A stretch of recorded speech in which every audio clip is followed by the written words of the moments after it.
Hello and welcome to episode 64 of It's Never Sunny in Seattle, a Seattle Mariners podcast. It's been a little bit, but we're back. The season is over. I'm your host, as always, Evan James, joined by my co-hosts, Michael Ahedo and Anders Jorstad. It's been a couple of weeks. We've had some time to let the 2022 season sink all the way in. We expect Julio is going to get a Rookie of the Year award here in about 2 weeks. Jerry is actually down at the GM meetings, I believe, right now. So some of the hot stove stuff is starting to bubble to the surface, even though there hasn't actually been any movement yet. I think it's only day 2 of free agency, I believe, today specifically. This is Sunday the 13th. And but there is a little bit of movement, and the Mariners have done 2 things. First of all, they released Ryan Barucki and Casey Sadler, which is a bit of a bummer. In Barucki's case, he seemed to just find himself shuffling down the depth chart towards the end of the season. And in Sadler's case, my impression is that he didn't pitch at all.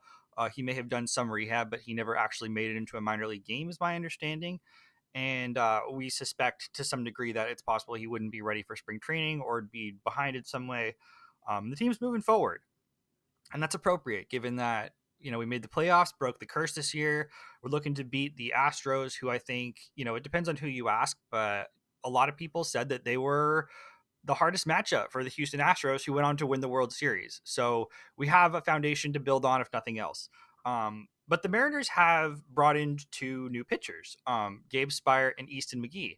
And I guess I'll kick it over to you, Mikey, our pitching expert, pitching guru. Let us know what you think of these new guys. Yeah. So I guess start with Easton McGee. Um, I think with both these guys, their results haven't been particularly good. Um, I think they're both kind of change of scenery guys, although Easton McGee's pretty young. Joe Doyle tweeted about him, saying sinker has a ton of arm side run, um, kind of similar to a Dustin May sinker, albeit at 93 miles per hour, which to me is like not really a Dustin May sinker. Um, yeah, creates chases, bad swings, and then has a sweeping slider that is his primary out pitch, 80 miles per hour. So Tampa Bay really likes him. To me, um, he he is an extreme, side to side kind of pitcher. So like if you're looking at like Brooks baseball, because like the movement numbers are different based on like some are at 40 feet, some are at 55 feet, whatever. I think it'll say probably 10. Yeah, so his sinker gets like 10 inches of arm side movement. The slider and curveball get like 10 inches of glove side movement. Um, that alone's pretty interesting, although I think it's kind of like the article that came out. I think we went over it a little bit, but the um, concept of like a miracle pitch that splits the difference between 2 really extreme pitches. I think he probably needs. He has a cutter. He also throws a 4-seamer. Interested to see what they do with that. Um, it seems like Spire of the 2 is um, more likely to not be, to just be depth. Um, I don't know. And looking at him, like he throws some strikes with his sinker. He has a pretty flat fastball. Um, but in general, I think when I look at his traits, it's probably. I mean, he has a low release. They both have really low releases. Um, uh, yeah, I think that's pretty much it. Like he's got um, a curveball that sweeps a lot. The slider seems to be pretty good. It's kind of that synthetic sweeper sort of thing, but not super extreme. So I forget which one of them. I think McGee. I forget. I think it's McGee. I can check right now. Uh, just does not get any whiffs with this sinker. Yeah, 1.52 whiffs out of all pitches thrown. So that's pretty bad. Um, yeah, I think I think with him, you're probably looking at like a contact management type of pitcher. I don't know what you're getting in Spire. Probably a similar type thing, but both of them don't really create whiffs. So I think they're like interesting projects and like guys that you should be probably acquiring over the offseason, but interested to see um, where they end up. Spire has an option, and McGee definitely has options. Does either of them specifically remind you of a type of pitcher or a pitcher the Mariners have worked with in the past or had success with in the past? I know that the Paul Sewald model is like what they keep trying to go for again, but are these guys particularly Mm. Sewaldian or are they something else entirely? Well, Spire throws from the left side, um, and he's only 5'11", so I think that alone is pretty unique.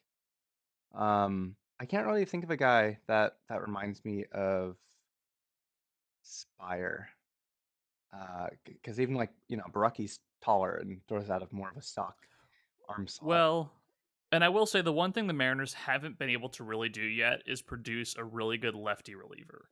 They have Yeah, produced a ton of good righties, but then again, I guess you could go the Astros model and just say fuck the lefties. Let's make a guy who is a righty that throws well against lefties too. But I think yeah, that's kind of something they haven't really unlocked yet. yeah, and I think that has more to do with um, the. I mean, there's not that many good lefty relievers. You know, I can only think of a handful. So yeah, it's just kind of difficult. Yeah, McGee's a pretty extreme, like a really extreme side to side guy. Like it's nutty movement, arm side and glove side. Um, That would make him more brash than anything else, right? that might be a decent. Yeah, they're different. Um, I mean, Brash throws harder too.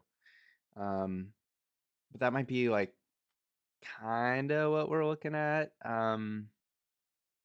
Because Brash's fastball, I think I'd have to look at his specs, but they're like pretty good in a vacuum. Whereas East McGee, you have to like look at, you know, um, you have to look at his both these guys really. You have to look at their, like their vertical approach angle, etc. Um, so yeah, I wish I had more to kind of say, but they do have interesting traits. That's I think what's important here. Well, yeah, to in your defense, we haven't seen much of them or what the Mariners can do with them yet. Hmm. And that may remain a surprise to us all when they figure out whatever their plan is for them. But I think the Mariners have reached a point where they are an organization that when they acquire a pitcher, you have to kind of raise your eyebrow a little bit and go, Mm, what do they see in this guy? Because they're not just throwing shit at the wall for no reason. Especially when, and I know we're going to get to this later, but they have a number of 40-man additions they could slash should make on the prospect side. So if they're adding these guys now, that tells you that they are willing to potentially sacrifice a prospect in the Rule 5 for one mm, of these guys. yeah, The and only other thing I would add to that is, like Mikey said, we don't know a ton about them yet, but the guys they are replacing did not finish the year on the 25-man roster. So, in terms of where they are organizationally, they're not supposed to be, the plan A, plan B. These are plan D, plan E guys that are going to be in Tacoma most likely. And so, they're going to be guys with surface level stats that are not appealing, or they wouldn't be essentially free. You know what I mean? So yeah, there's no shame in us not necessarily having a ton to say about two guys who are borderline washing out of the league, and the Mariners are going to try and see if they can spark something from. And that's fine. There's this archetype is on the team every year, right? We did this with Will Vest once upon a time, who had very interesting surface level stats. So no, Yeah, they've had just it's just as likely, if not more likely, that these guys are not remembered for anything on the Mariners. yeah. But every year we talk about this all the time. Every year they pull out a few interesting players from nothing on the bullpen side specifically. Did y'all know that Tony Zitch had 18.5 inches of of glove side movement on his He slider? was he was pretty good. when he Wasn't was he a Mariner. great? For Yeah, well, I it feel was like like he had a one banger season. year. Yeah, Dang, I guess yeah. I just fulfilled our quota to remember some guys. Remember some guy? Yeah.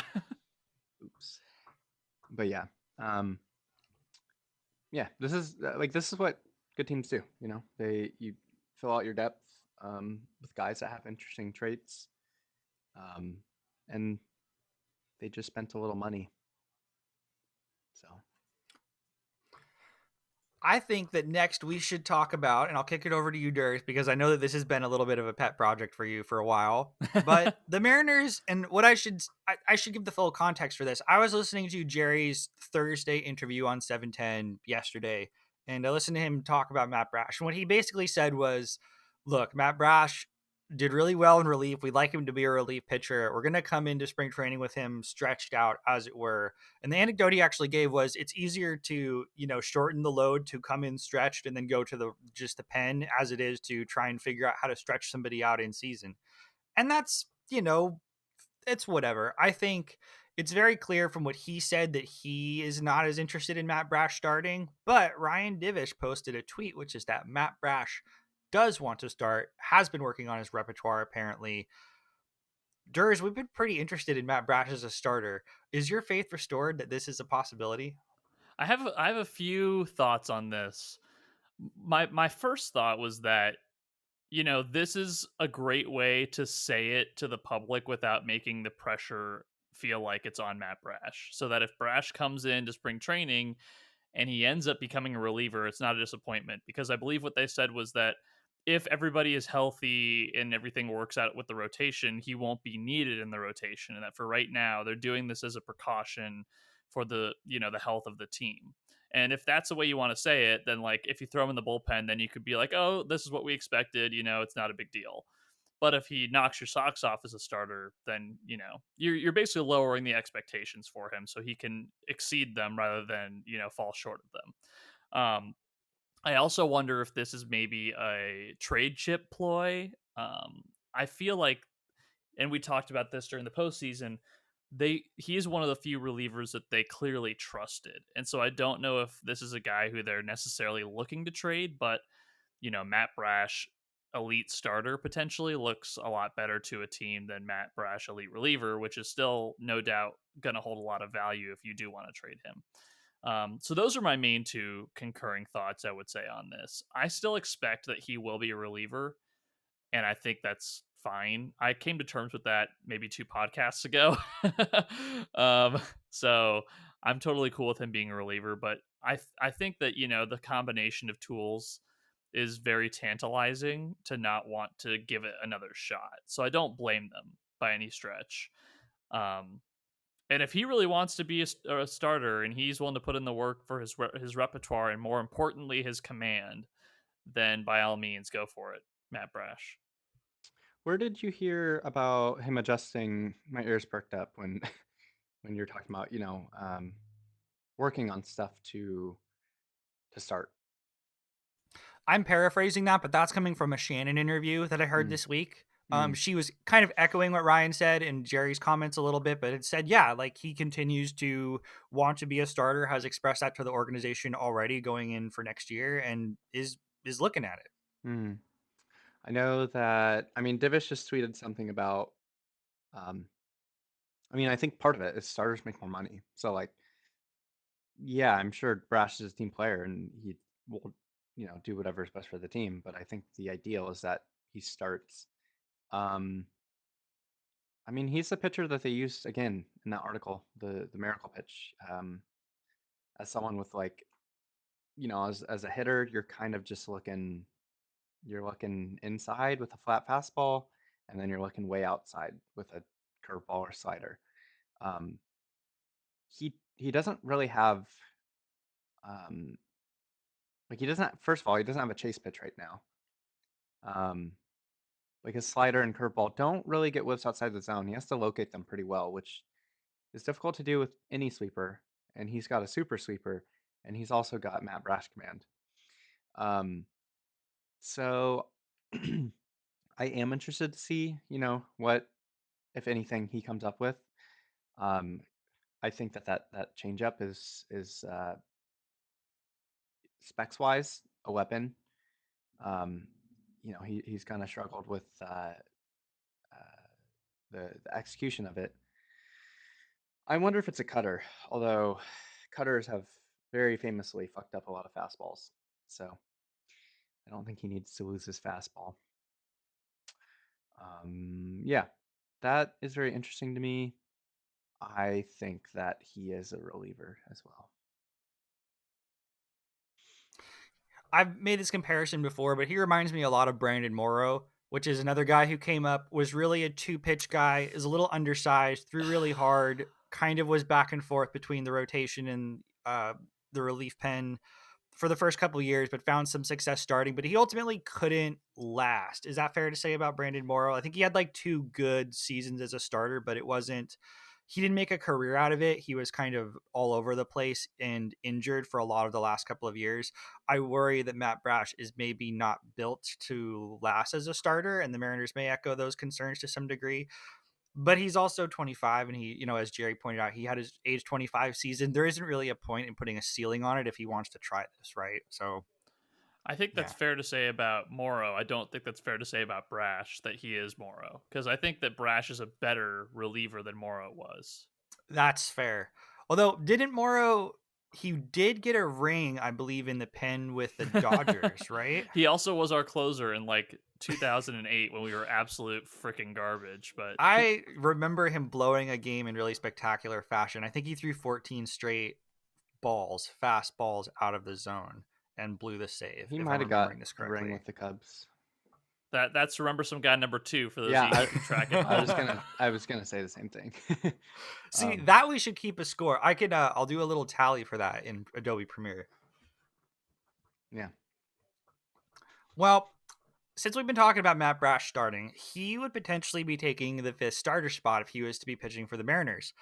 So the Mariners potentially have a 5th starter to trade away, and they have 2 guys currently occupying that spot. One is Marco, who is expensive and not good metrically, but who pitched a lot, and there is value in innings, if nothing else. And that's really what he is at this point, is he's kind of like replacement level or just barely above that innings, 150, 170 if you want to push it. There is value in that. There's real world value more than there is like fantasy value, so to speak, but there's value in it. And then there's Chris Flexen, who has been kind of the very first name I've heard in terms of trade rumors on the market. One of the places I heard was the Rockies, which is an interesting fit. They need pitching, but they're also... Do they ever not need pitching? Yeah, exactly. Like, it doesn't mean anything to me. I'm curious where you guys think Flexen could fit. I think there are a bunch of interesting fits for him. I also think that logistically speaking, he is the most interesting trade chip if you want an arm from the Mariners that's not going to cost you a real prospect and that you can put in the rotation. Because Matt Brash, they're going to ask something for. He's too good to just give up. He's too young. He's under too much cost control. But Flexen is pliable, and he's also good. So there's space for him if a team wants him. What do you guys think? See, I'm very interested in what the Mariners do at starter, because they're in an enviable position of having 4 very good starters locked into spots, right? Like, how many teams can say that? Maybe 2 others. And they have a bunch of guys who could be a number 5, and you would be like, that's a pretty solid number 5. You just mentioned 2 of them. But, what if Matt Brash really does make the next step and becomes a worthy starter? I mean, that's not likely, but it's possible. What if one of the, top level pitching prospects really, proves themselves in spring training? Dollard, Hancock, Miller, Prelander, Baroa. There's any number of things that could happen with that spot. And I'm super intrigued also because the Mariners have expressed interest in Kodai Senga, who is the top starter coming out of Japan. And if they sign him, they could pretty much do whatever the hell they want with, most of those other guys. And all of a sudden you have a lot of ammo to start trading for, potentially impact players if you start packaging some of those players together. For that reason, I think Flexen is a very expendable asset. But I wonder, do you think having Flexen on your team is a net positive or a net negative, given his contract situation? He's what, $8 million this year and then a free agent, correct? So is that a positive to have on your club, or is that actually something that the Mariners would have to, eat some contract to get someone to take him on? I'm not. I feel like it's unclear how other teams would view that, because I feel like it's more likely that he would be packaged with someone else to get someone to eat his contract. I don't think so. Um, that's not very much, especially if you're thinking about like a fifth starter. I mean, say what you will about this is the I guess realness of it, but he posted 3 F WAR in 2021, Mm-hmm. and nearly Mm-hmm. won. Well, he kind of split time. Um, so obviously he struggled, but yeah, he like that's 2 years of a 361 and then 373 ERA. I think he is pretty Marco-esque in his ability um, to beat his peripherals and give you bulk. And like we're talking about, I think that's valuable. I don't think you want two of those guys necessarily. Um, there's also that I would be comfortable with Justice Sheffield pitching, like starting a game, a Whoa. game. You have you Whoa. have Easton McGee, Plot whatever, twist. Taylor Dollard, Emerson Hancock, Bryce Miller, Darren McCacken, all those guys. Like I think some of those guys are close to starting in MLB regularly. Uh, so I think you have a bunch of guys who can fake it for a game or two. Um, so I'm not worried about like the depth. I do think this is not how it works necessarily, but um, we just had one of the healthiest seasons the Mariners have ever had as a starting, core. I wouldn't be surprised if it went the other way. Knock on, I think would. Um, but yeah, I mean, you also have Luke Weaver, you have Matt Brash, you have lots of options. So um,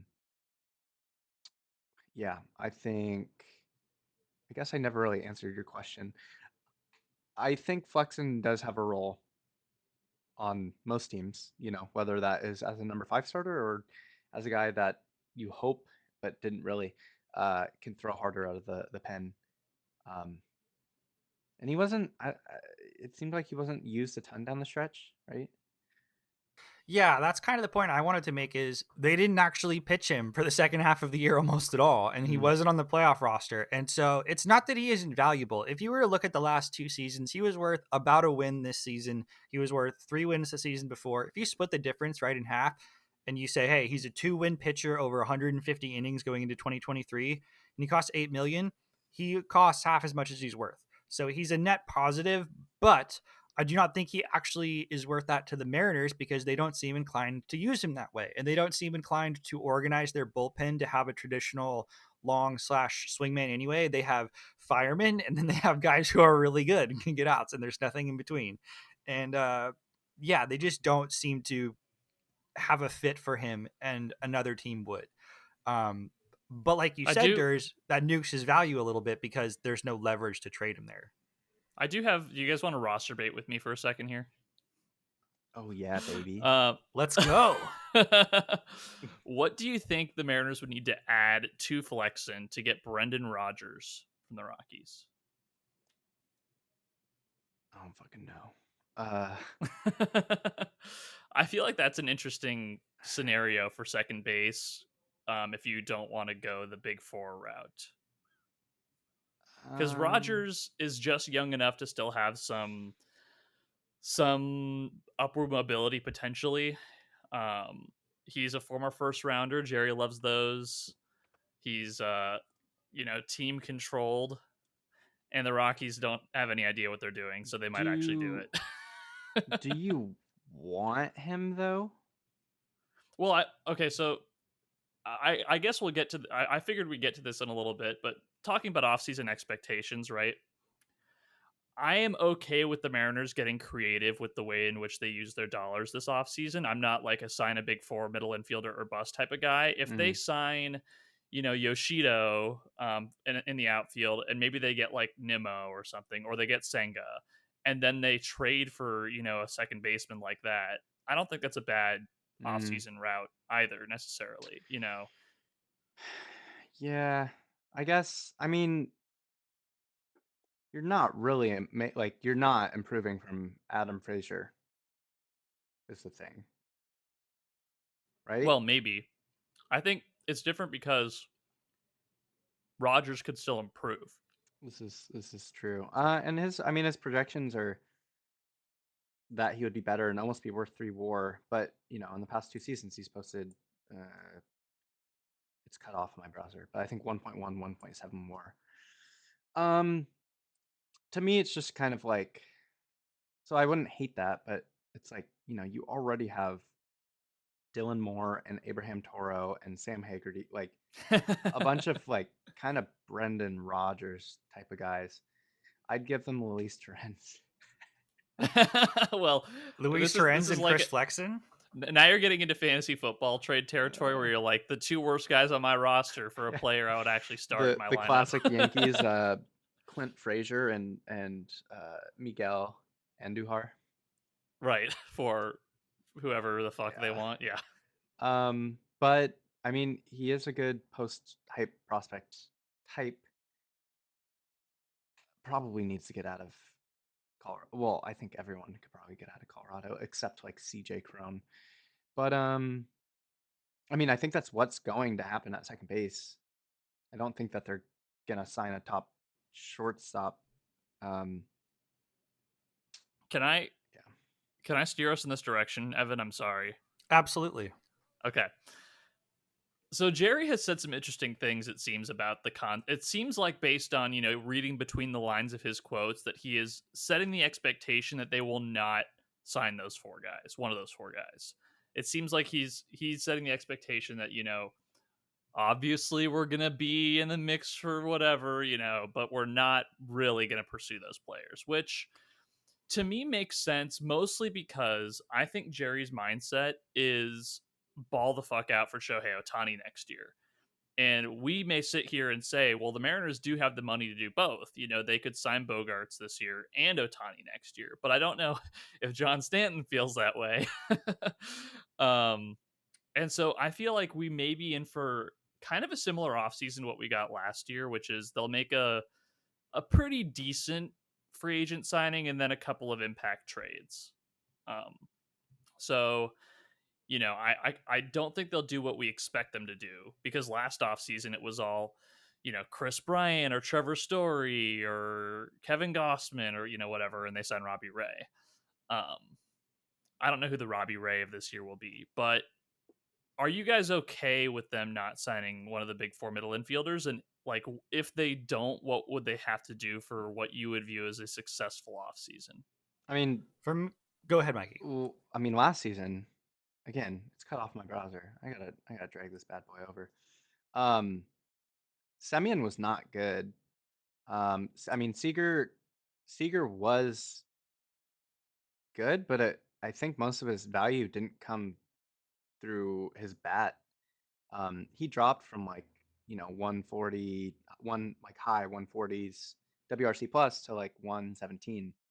Um, it was actually his highest WAR total since 2017. But I guess all that is to say, Semyon and Seager were not good. Story was not good. A lot of these guys that we were really hoping, like Chris Bryant Bryant, was hurt the whole year. started off really bad and then was pretty good, and then hurt. So I mean, there's a reason why Jerry has historically been like, you don't. I guess this is more of a Seahawks philosophy, but like, you don't build at a free agency. You build through drafting and developing, um, and you supplement through free agency. Like last offseason, I would be thrilled if something like that happened. Like Robbie Ray, was there was some ebb and flow. Looked very good at points last year. Um, Eugenio Suarez, like arguably our best hitter throughout the year.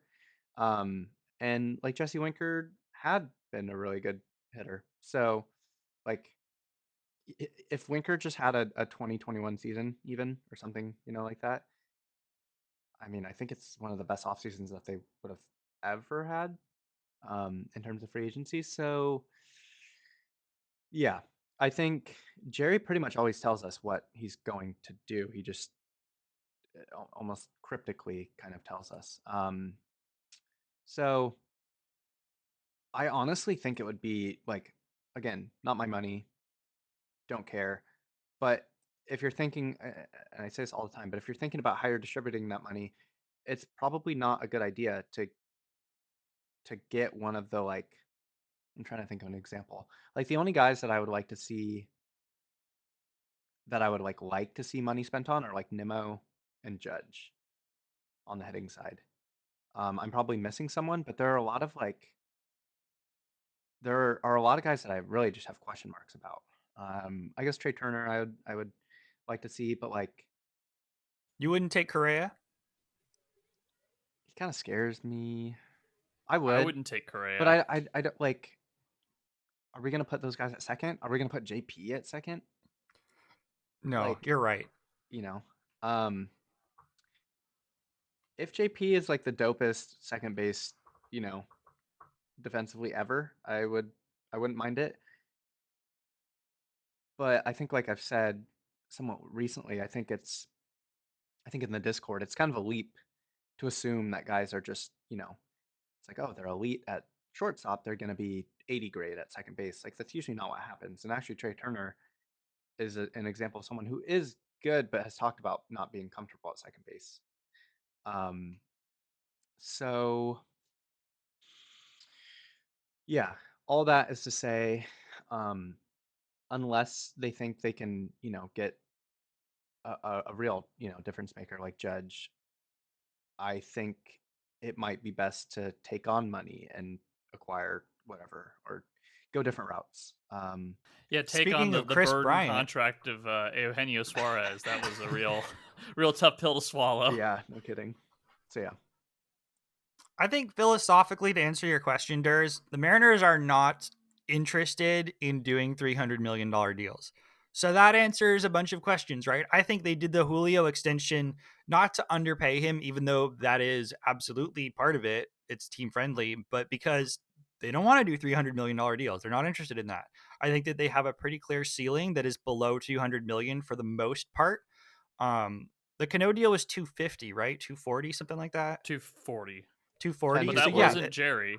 That was and that Jack yeah, Zarancic. wasn't Jerry, and that's also 100 and what 25 million less than what Judge is probably going to get. So I've over the last couple of weeks I felt a little greedy in terms of who I want on the Mariners, and I've really had my eye on Aaron Judge because I agree. I think the easiest way to add to this team is to do it through free agency in the outfield and the pitching, and then to trade for a second baseman because there's the Mariners are for the second offseason in a row in a position where they have a uniquely bad team fit for the free agents available at their positions of need. What are you gonna do? You know what I mean? Like and like Mikey said, if JP is down to move, cool, but JP is pretty squarely a good defensive shortstop, which is where his value is really derived from. We're not that interested in him as a second baseman. Like if that's a route we have to go, so be it. But it doesn't feel like a good plan A. That's not like that really isn't how we want to arrange this. And I don't think Correa or Turner are that interested in second base. You're going to get less money. So I think if you're going to pay them the exact same rate and you're going to have them be less valuable, then that's what the Mariners are going to do. But that's not dollars and cents wise, it's not smart, right? It isn't the right move to make. And I would love Judge, but when I was listening to the radio and I heard three different estimates. I heard 330, 350, and 375. I think one of those is closer than the other two, but those are all above 300 million. And we just said that's not the Mariners price range. So yeah, I agree with you, Durs. I think that I we would are do in it. for a trade.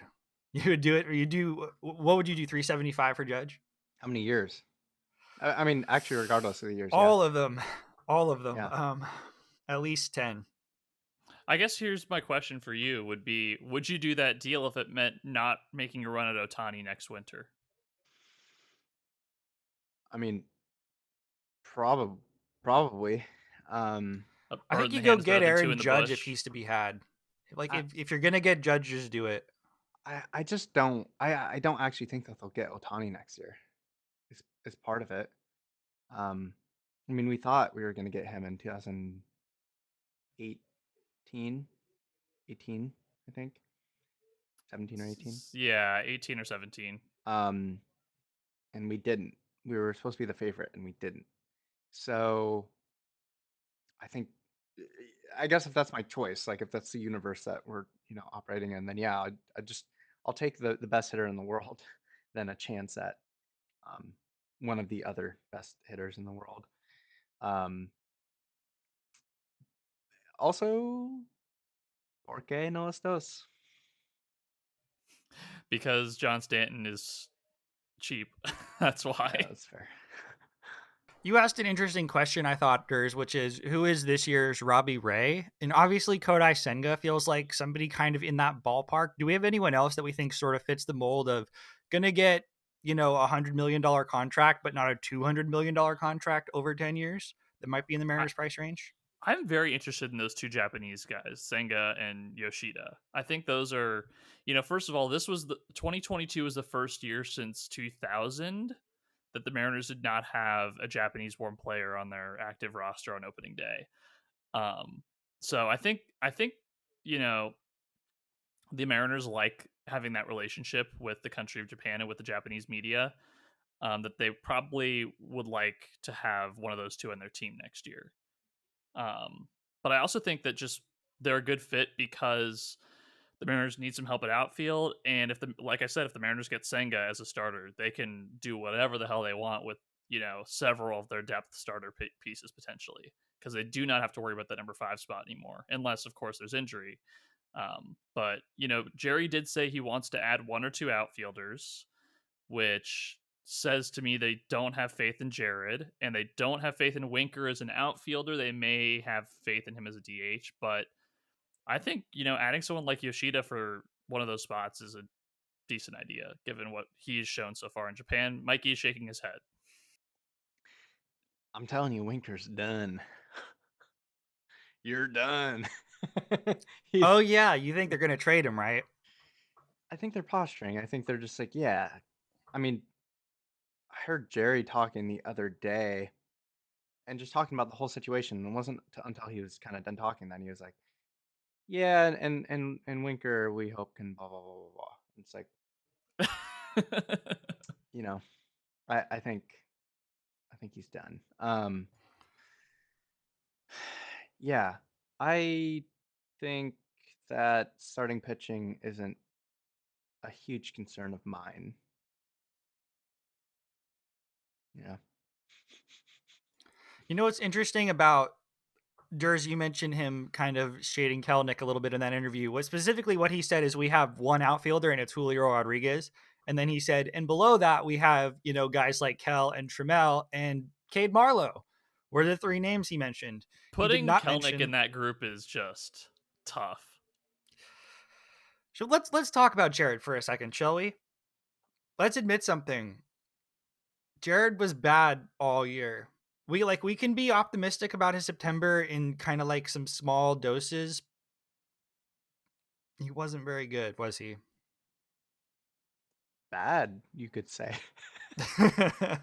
He just mentally regressed in the playoffs. I do not think I think people get criticism for armchair psychologist these players, and I get that too, but to me it seems like he's just not built for the pressure of the playoffs. And obviously, listen, he's 23. People evolve from 23 to 27 pretty rapidly. So yeah, who knows? But yeah, there you go. I'm not the person I was at 23 either. So who knows? But I am very concerned still about Jared for sure. I wonder what the total upside is. Even if he puts it all together, him as a prospect once upon a time, like the absolute ceiling that people were talking about was not MVP, but all-star level performance. I've seen multiple people pitch him as a 270 hitter. He really looks like a 230, 240 hitter to me. And that's much, much better than he's played so far, frankly. That's giving him 40 points on his average generously. And he's a 2-win guy. I honestly feel like even if it all clicks together, if the defense is above average like it's supposed to be, he's a 2-win player, and that's fine. You know, like it's fine. It's not somebody we shouldn't be signing Brandon Nimmo for. It's not somebody we shouldn't be maybe even playing over Dylan Moore in spots. Like it's kind of it's a bummer, I have a but it is comp. what it is. Go for it. Dustin Ackley's rookie season. I think that's kind of what Oh, you're looking at. as his long term, you mean? Just as like his kind of upside. I think Ackley walked more than Kelnick will walk, and I think Kelnick has more power in him. But I think that's generally, a collection of good skills that, in only 90 games, um, accumulate to like a 3 WAR season.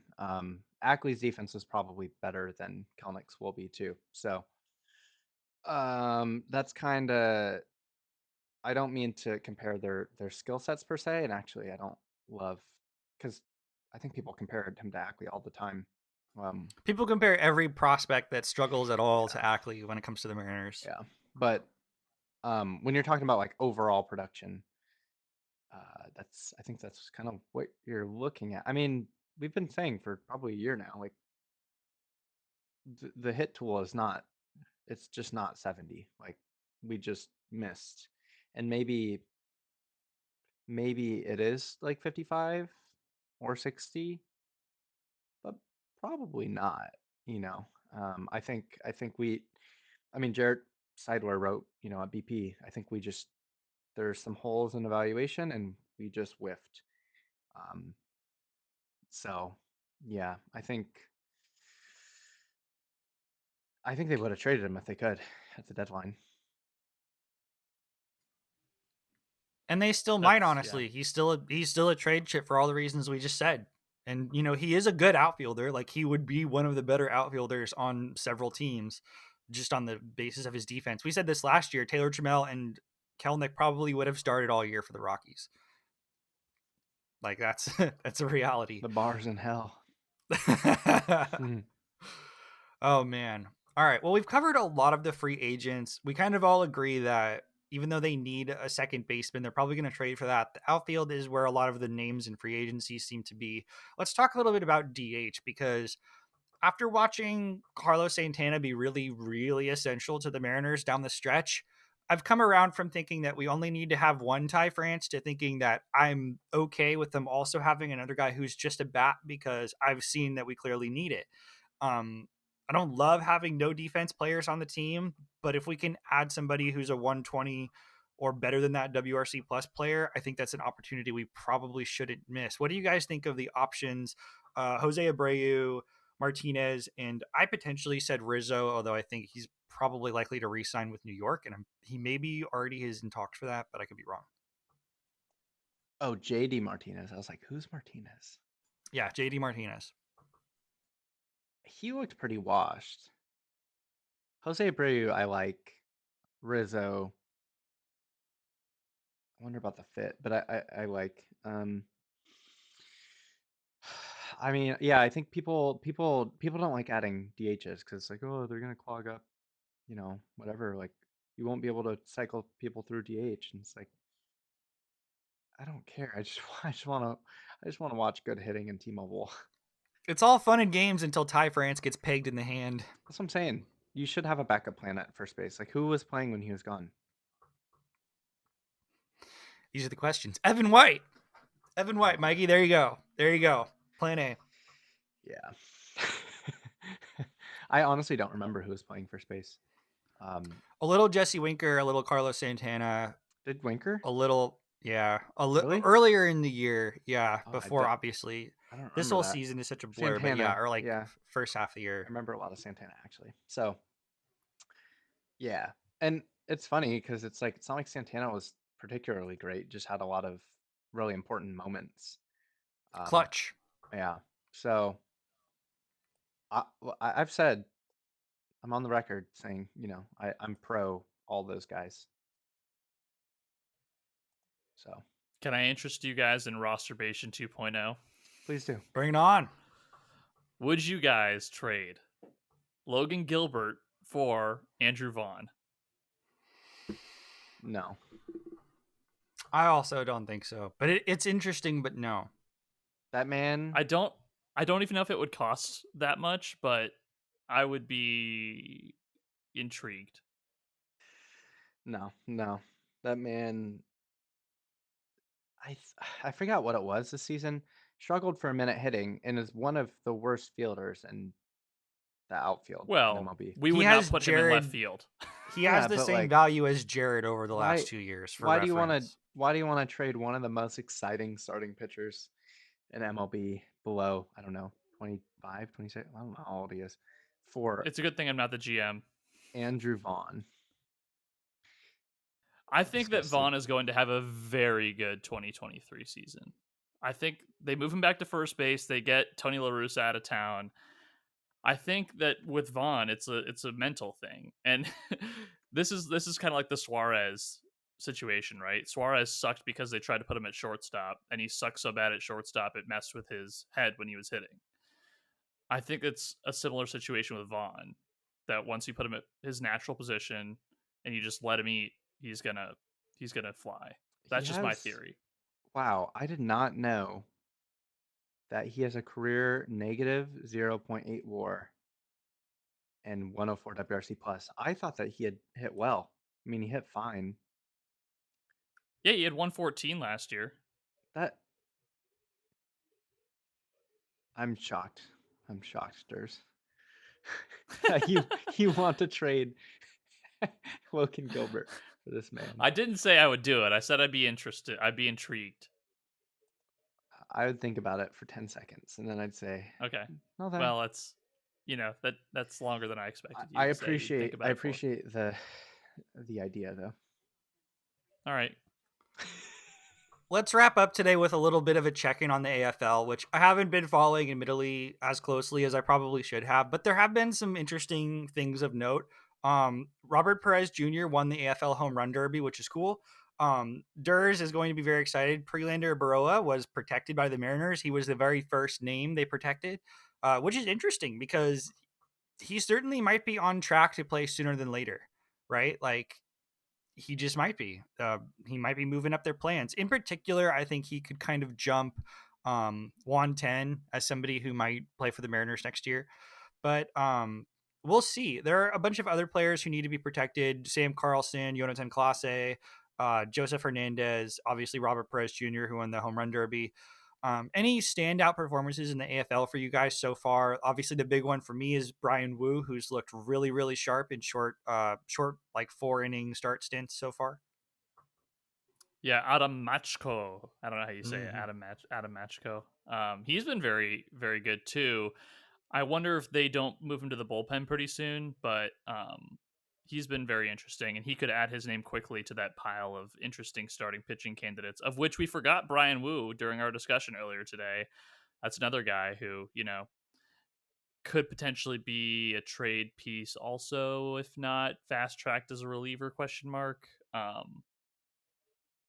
Yeah, I'm interested in those guys. We have such little. I think Jerry speaks pretty highly about the, the farm system, but it gets. I mean, one or two more trades, and it's pretty bare. Wait, so you don't like Wu?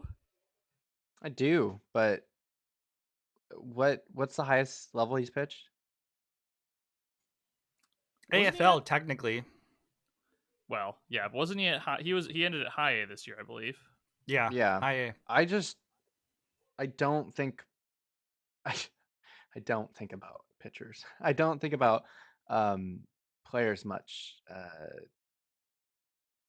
Until they reach double A, triple A. Um, yeah, Wu's super exciting, but he has enough. He has enough like flaws, and there are uncertainties about him that if he didn't make it to MLB or was very bad, I'd be like, yeah, you know.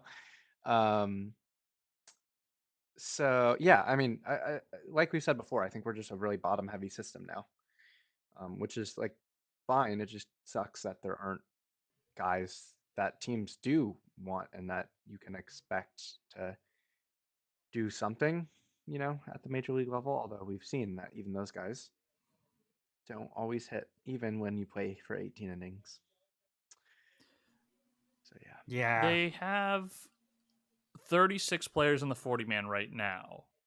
And I think it's fairly likely they sign/trade for someone that takes up a spot or two. So they could, in theory, and maybe they leave a spot open to take someone in that Rule 5 draft. But I think Perez will be protected only because he won the the minor league player of the year award for the Mariners.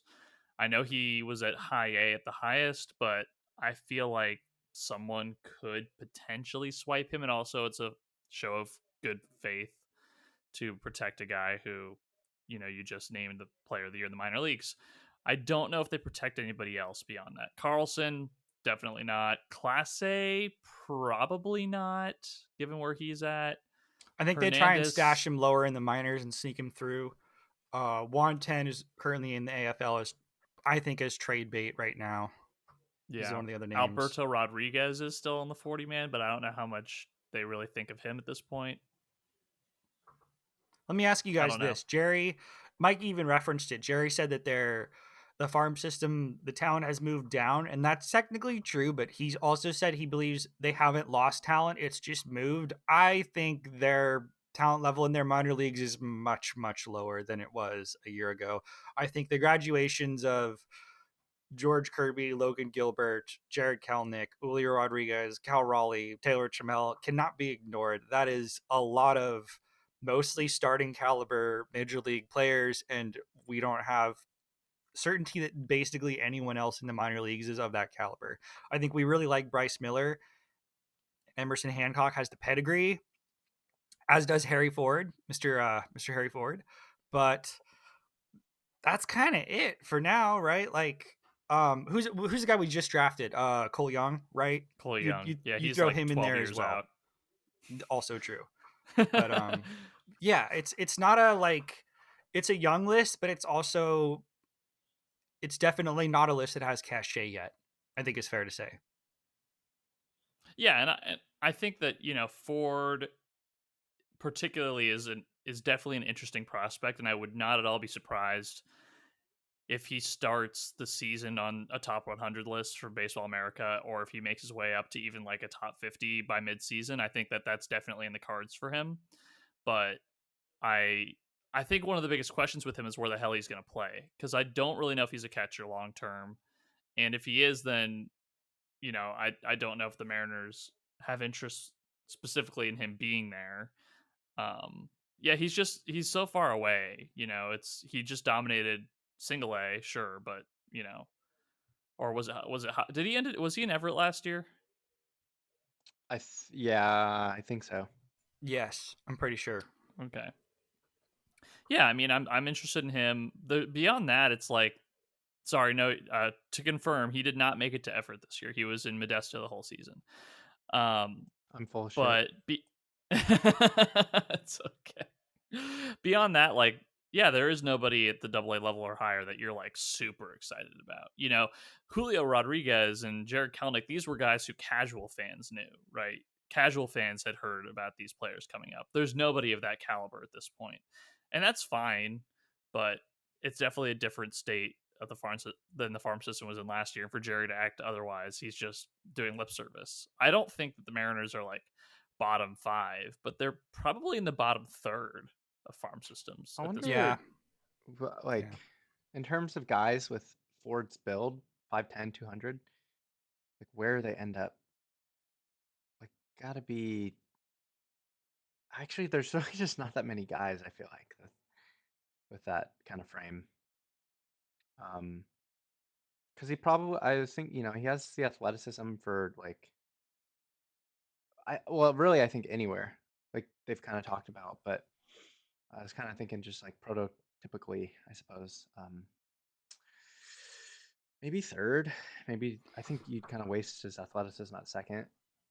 Second or third for sure. Or I mean, they've talked about him in the outfield before. He could probably hang in right or left. He's I've not a heard center center fielder. field. I've heard he can run well enough for center. Um, he's got a good arm. I don't know. I think he's gonna fill out too, though. So We'll see. If they move him, it's probably going to be this year because he hit so well in the back half of last season that he's likely to be moved up. And if he keeps doing that, they're going to have to find a spot for him. But if he can hit and he can play catcher, great. We can always use more catchers. So dumb. All right. Anything else for today, guys, or should we wrap it there? I want to hear everyone's wish list person, trade or free agency. Oh. If we could have anyone or like a realistic pick. Both.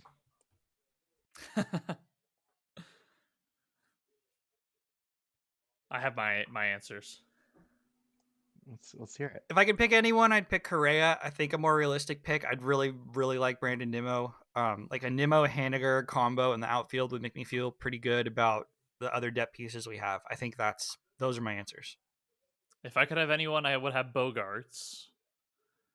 But a more realistic option would be Senga. I am going to go Judge. Yeah, Judge or Turner. Doesn't matter. And more realistically, I think Brandon Nimmo. It would be so nice to have someone who could, like I said again in the Discord, join our Discord. Trey Turner, being able to spell JP at short, Julio in center, play some second base for whoever we get, who's probably not going to be exceptional. That'd be pretty cool. So I think those are my picks.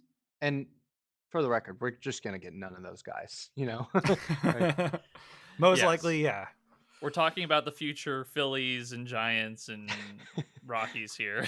We're about to get like Andrew Benintendi and Gene Segura and Jose Quintana. Those are my realistic picks, but I don't want any of those players.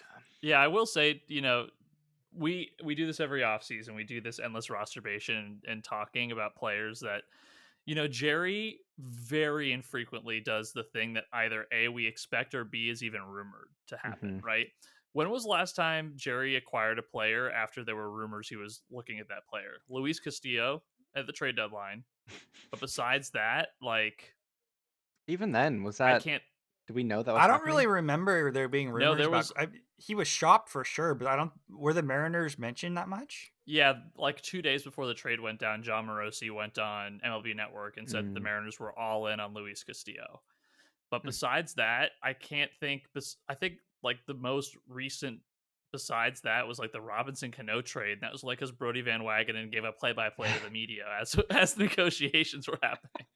Call that unique circumstances. I still can't believe that the Mariners lost Jeff McNeil in that just because social media bullied the Mets out of it. That's so funny. Jeff McNeil would be second base. Jeff McNeil. We probably would have won a World Series by now if we had actually gotten Jeff McNeil in that deal. Are you? Honestly, I do not think we are a Jeff McNeil away from a World Series. But maybe you heard it here first.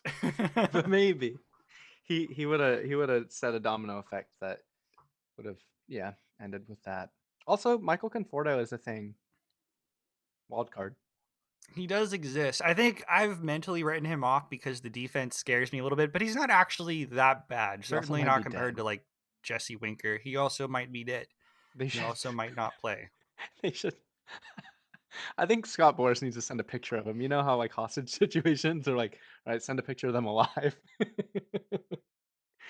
I kind of think the same is true of Conforto. Is this like the Kesha conspiracy where everyone thinks she's been dead for 20 years? It's Conforto's actually been dead for 3 years. That's Avril Lavigne. Yeah, Avril Lavigne. Last podcast it was Luke Weaver and Mike Leake, and now it's Kesha and Avril Lavigne. I can't get straight. Well, you just can't tell the difference between white people. It's okay. I can't either. Luke Weaver and Mike Leake, I definitely see. That's splitting hairs between very similar white people. We just lost 5 followers. All right, I think we're going to keep it there for today. What I think we're going to do is, and we're going to talk more about this in the future, but we might have a slower cadence of the podcast coming out for a couple weeks. Mikey's moving, and just in general, there's going to be less news for a couple weeks. Like there's going to be Thanksgiving, and then everything kind of kicks back up again in the first couple weeks of December into January. So we'll get back. I think we're going to talk about maybe doing every other week. But we'll see going forward. I'm Evan. You can find me on Twitter at Evan James Audio. You can find Anders at Anders Jorstad. You can find Mikey at _Kuya Mikey. You can find the podcast on iTunes, Stitcher, Apple Podcasts, Spotify, wherever you get podcasts, wherever it is you stream. We'll tweet those out as well if you're still on the bleeding edge of the internet with the rest of us. Additionally, please support the Patreon by going to patreon.com/neversunny in Seattle. Both that and the link to the Discord will be in the description as well as in the tweet. Thank you for listening. Go Mariners. We're excited to see where the team goes.